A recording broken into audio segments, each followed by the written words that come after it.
बहुत पुरानी बात है। एक बार तांत्रिक वेश धारण किए एक आदमी विजयनगर में आया। उसके पास धातु से बना एक बैल था और बच्चों है ना, वो कौड़ियों से सजा हुआ था, पहियों पर चलता था। आदमी मजमा लगाता, कहता, आओ आओ, बैल के कान में चुपके से अपने मन की बात कहो। ये है हमारा चमत्कारी बैल। आपके प्रश्नों का जवाब मिलेगा और पता चलेगा कि कौन साजिश कर रहा है और कौन नफरत कर रहा है। ये है चमत्कारी बैल। बच्चों, लोग सवाल पूछते, वो आदमी 3 बार बैल के सिर पे थपकी देकर कहता, बोलो। बस बैल आदमी की आवाज में बोलने लगता। दरबार में भी बच्चों उस अद्भुत बैल की चर्चा होने लगी। राजा कृष्णदेव राय ने उस व्यक्ति को दरबार में बुलाया। सबसे पहले सेनापति ने बैल के कान में पूछा, क्या हम पड़ोसी राजा से जीत जाएंगे? बोल मेरे बैल, बोल। इतने में बच्चों बैल में से आवाज आई, जीत तो हो सकती है, मगर महाराज अपने कृपा पात्र से सावधान रहें। ये सुनकर सभी की निगाहें तेनालीरामा की ओर उठ गईं। तेनालीरामा भाप गया, दाल में कुछ काला है। वो बोला, महाराज, मैं भी कुछ पूछना चाहता हूँ, पर इस व्यक्ति को इस तरफ बिठा दिया जाए। तेनालीरामा ने बैल के कान में पूछा, आप उस धोखेबाज देशद्रोही का नाम बताएं। बच्चों, बहुत देर हो गई, कोई जवाब नहीं मिला। तेनालीराम कौड़ियों से बनी झूल उठाने लगा। रुक जाओ, झूल मत छेड़ो, मेरा तंत्र इसी में छिपा है, तुम्हें भस्म कर देगा। रुक जाओ, मैं कहता हूँ रुक जाओ। मगर बच्चों, तेनालीरामा ने झूल उतार ली। बच्चों, क्या देखते हैं कि बैल के सिर के बीच में एक पेंच लगा है। उसे दबाने पर बैल चलने लगता था। फिर उसने देखा, बच्चों, बैल के पेट में एक दरवाजा भी था। उसे खोला गया।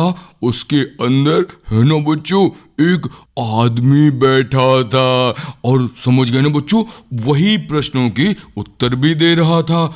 उसे पकड़कर बाहर निकाला गया। उस बैल वाले चतुर व्यक्ति को भी सिपाहियों ने पकड़ लिया। अंदर कुछ कागज मिले, उनमें विजयनगर और राजमहल के नक्शे थे। और बच्चों, उन्हें जो मार पड़ी तो सारा राज खुल गया।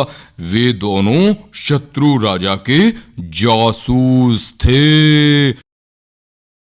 इस बार की कहानी का नाम है गायों की कीमत। बच्चों, बहुत पुरानी बात है। राजा कृष्णदेव राय सवेरे सवेरे राज उद्यान में टहलने जाया करते थे। अक्सर तेनालीराम भी उनके साथ होते थे। इस बात से अन्य दरबारी जलते थे। वे अक्सर इस सोच में रहते कि किस तरह तेनालीरामा को राजा की नजरों में गिराया जाए। अचानक एक दिन तेनालीराम बीमार पड़ गए। दूसरे दिन राजा कृष्णदेव राय अकेले टहलने गए। राज उद्यान में पहुंचकर उन्होंने देखा कि उद्यान में बहुत सी गायें चर रही हैं। उन गायों ने सारे सुंदर फूल पौधे तोड़ डाले हैं। राजा को ये सब देखकर बड़ा दुख हुआ। उन्होंने तुरंत माली को बुलाया और कहा, इतनी सारी गायें कहाँ से आई? जी, ये गायें तो तेनालीरामा ने भेजी हैं। क्या तेनालीरामा ने ये गाय भेजी हैं? राजा आश्चर्य से बोले। इस बीच अन्य दरबारी भी उद्यान में आ गए। उन्होंने महाराज से चुगली लगाई। अरे महाराज, तेनालीरामा के अतिरिक्त और कोई आपके साथ घूमने या टहलने न आए। शायद इसी कारण तेनालीरामा ने राज उद्यान में ये सब कराया है। और तो और इन गायों के कारण आज आप न टहल सके न घूम सके। महाराज को ये सुनकर क्रोध आ गया। उन्होंने तेनालीरामा पर 5000 स्वर्ण मुद्राओं का जुर्माना कर दिया और गायों को राज्य की पशुशाला में भेज दिया। इसी बीच तेनालीरामा को इस बात का पता चल गया। इस घटना के तीसरे दिन वो दरबार में आए। उनके साथ बहुत बड़ी संख्या में गांव वाले भी थे। तेनालीरामा ने महाराज को प्रणाम किया। महाराज, मुझसे जुर्माना वसूल करने से पहले आप कृपया इन गांव वालों की बात सुन लें, उसके बाद मेरे बारे में कोई राय कायम करें। ठीक है। महाराज गांव वालों की ओर देखकर बोले, कहिए आप लोग क्या कहना चाहते हैं। महाराज, आपके कुछ दरबारी हमारी गायें खरीद कर लाए थे, लेकिन उन्होंने अभी तक उन गायों की कीमत अदा नहीं की। महाराज, आप ही न्याय करें।